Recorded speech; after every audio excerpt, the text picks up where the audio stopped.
Welcome back. We are rebooting the IDefine the Future podcast. I took a little podcast hiatus as we've been focusing on other needs of the organization, but still people have reached out and said, when are you bringing the podcast back? Or I found them useful. And so I'm going to recommit myself to this effort. And I get it. Sometimes newsletters, social media, not everybody does. So maybe this is a nice way for us to communicate directly about news and opportunities in the Kleefstra Syndrome community. And what better time than now? Because we have an incredible opportunity, a little bit of urgency around it. I wanted to make sure we breathe some new life into this. We've had new folks diagnosed. We have our community growing.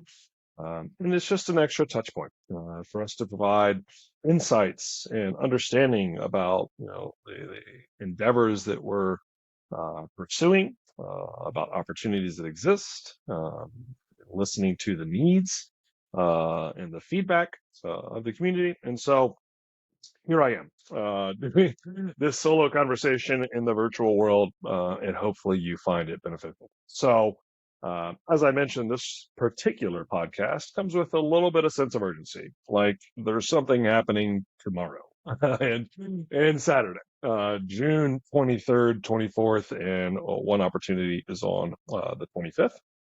So you may have heard of us talking about or writing about, posting about biorepositories. So Eric Geoff is our CSO, our Chief Scientific Officer, parent to a child with Kleefstra Syndrome, PhD, incredibly smart, helps lead our effort into finding some sort of treatment or intervention for Kleefstra Syndrome. And so biorepositories are one step in that process. And, I think like globally, one of our goals is to create a pathway for researchers to be able to walk.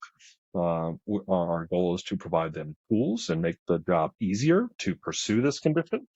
And biorepositories are one of those things. And so to do it by ourselves as an organization would be pretty difficult. We're a rare genetic disorder. We only have, the prevalence is stated to be 1 in 25,000, but we don't have that many diagnosed right now. And so to gather these bio samples and put them in a biorepository ourselves would be a Herculean lift. And so Eric wrote about it in our main newsletter. It's on our website. I'll put a link to it in the show notes down below. But he did a great job of breaking down the importance of it, what it is, why it's important, and the opportunity that is in front of us to get involved. And I think the Cliff Notes version is basically a biorepository is a place where biosamples are stored. So whether that's blood, whether that's urine, whether that's fluid from a spinal tap, these biosamples are held in a bank. So when it's time for someone who has interest in Kleefstra syndrome to explore, study, test a potential therapeutic, they can go and access these. And so we don't currently have that. That is a huge void in the research roadmap. And we have this opportunity from now until the rest of the year to create this biobank. And the best part about it is it's coming to us through our relationship with CombinedBrain. And so we've talked about CombinedBrain for a while now. We're super excited to be part of it. It's 65 organizations that are all rare genetic neurodevelopmental disorders. And it's led by this incredible woman, Terry Jo Bachell. And I think understanding her background will help color who they are, what they are, why this is so important.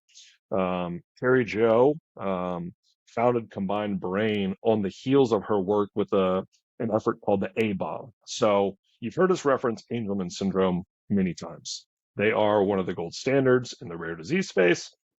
They are in clinical trials with several different programs, one of which is an ASO, which we are highly interested in. We believe that could be a potential pathway for a therapeutic or an intervention. And Angelman's they're just paving the way for the rest of us to be able to walk, right? We don't necessarily have to walk this new path all by ourselves. There is some work that has been done. There are opportunities out there, examples for us to follow. And Angelman's is a great one. And so Terry Joe led this effort called the A-bomb, which interestingly enough was the Angelman's biomarker and outcome measure consortium, I believe, maybe consortium. But anyways, point being is she did this for Angelman syndrome. She did a biomarker and outcome study. Her son was diagnosed with Angelman syndrome, and she took this on. And basically, there's a lot of lessons learned that she then applied to starting CombinedBrain. She saw a massive need through her efforts with ABOM for all these other rare genetic neurodevelopmental disorders. Like this is a critical piece in getting to intervention, clinical trials, so on and so forth. And it's not necessarily just easy, right? So Terry Joe, thankfully, put this on her shoulders and is carrying it forward. And so now we have this opportunity, and CombinedBrain does a whole bunch of other things. So this is just one component, but it's a component they do really, really well. And they have sponsorship. They have funding for this study. And we, by virtue of being an organization under their purview or under their umbrella, we are afforded this incredible opportunity to conduct or to gather biosamples and place them in a biorepository at a very limited financial input. And that is obviously huge. But I think just as important, just the logistics of pulling all this together is quite a heavy lift. And they have the resources, they have the infrastructure to do this. And so it's incredibly important. And the urgency around it is they have this thing that we've announced via the newsletters called the Biorepository Road Show. Awesome.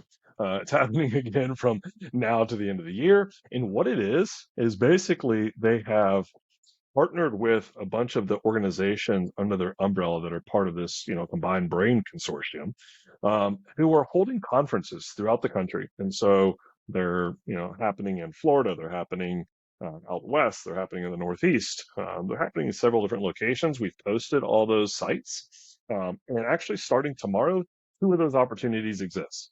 One in Madison, New Jersey, and the other one in Bethesda, Maryland. And so what the opportunity is we, as an organization, IDefine, with Kleefstra syndrome, can show up to another organization's conference, and they have a room set aside for CombinedBrain to collect these biosamples, free, at no cost to us. It is showing up for 30 minutes, an hour, providing a blood sample. If you have a child with Kleefstra syndrome that also has a sibling that's neurotypical, then they would be willing to give a blood sample as well. That would be terrific. So we can have, kind of a baseline versus the Kleefstra syndrome. If you are willing to also bring, a little cup of urine, I think they would be super excited. But it's collecting these samples, 30 minutes to an hour. You do a survey. I think everything comes with a survey, right? And then you're out the door. And we can collect these samples, build this bank. So when researchers want to further understand Kleefstra, or when they want to go and look for a biomarker that could potentially be impactful for a therapeutic introduction, for clinical trials, these resources exist.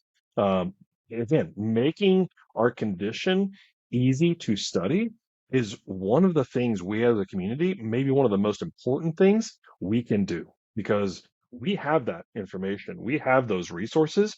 We just need to be able to be willing to share them with the folks who are interested in our condition. So again, the 2 opportunities that are upcoming over the next several days are huge. But we also have several other conferences upcoming throughout the rest of the year. There's a lot in Florida in December. Not a bad time to go to Florida, especially if you're in colder parts of the country. So let us know how we can help. There's all kinds of great opportunities here, because if you're within an hour of a potential conference site, they're actually willing to come to you. That's crazy. That's amazing.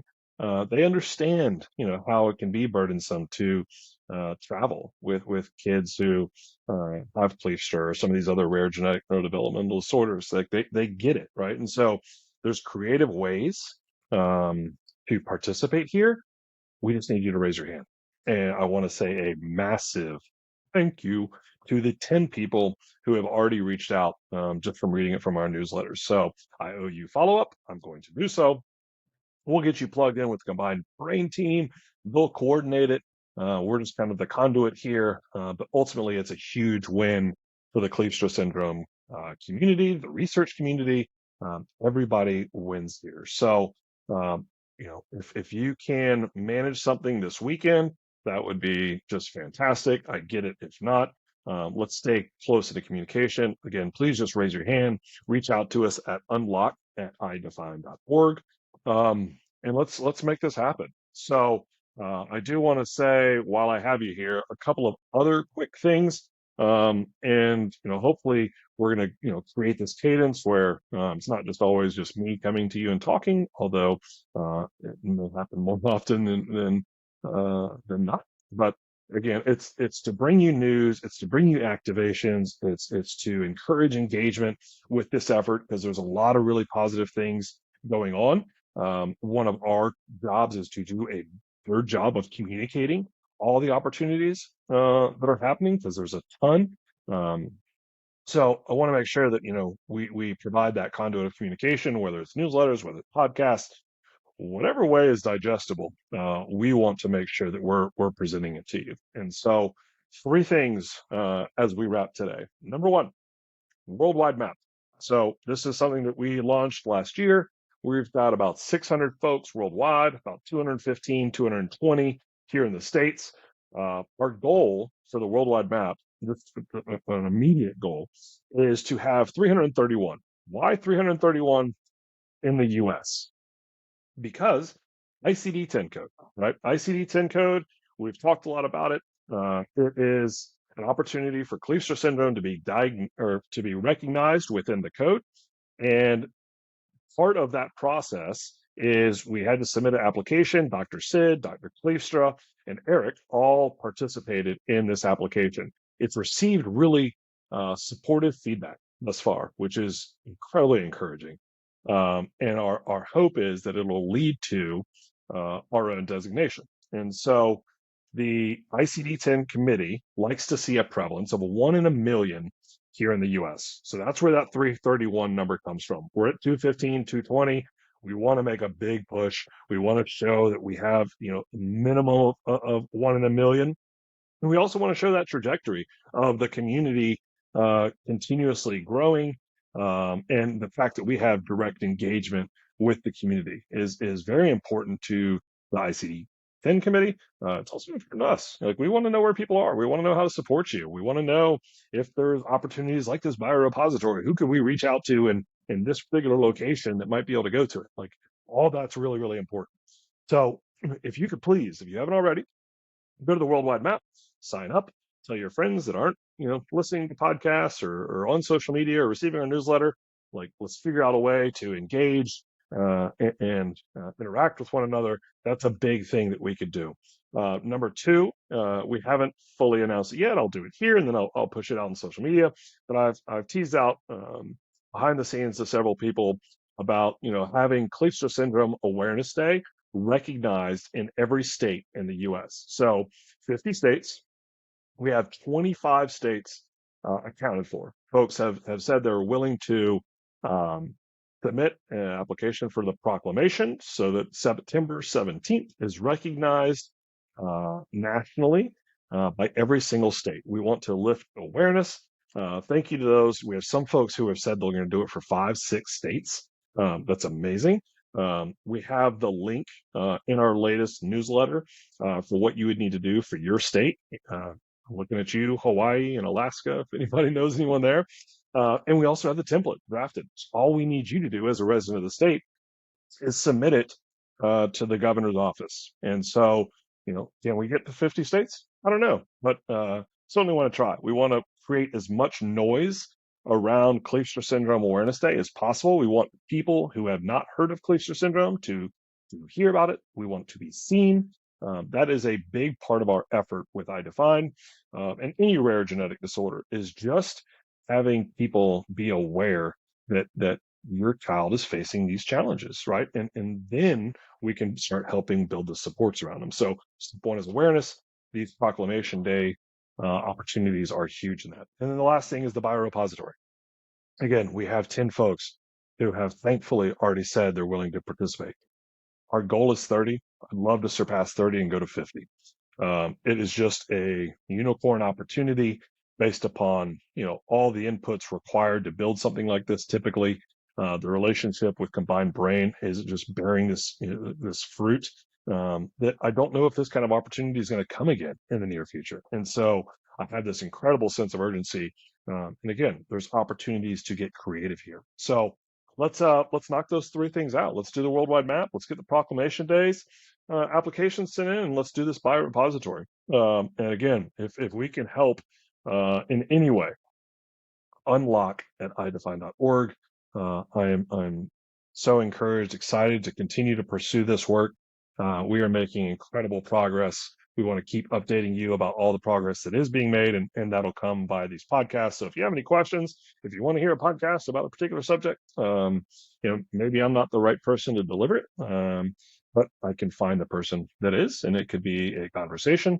We want to, again, just continuously engage and make sure that the community is aware of all of the things that are happening. So looking forward to it. Until next time, take care, be well.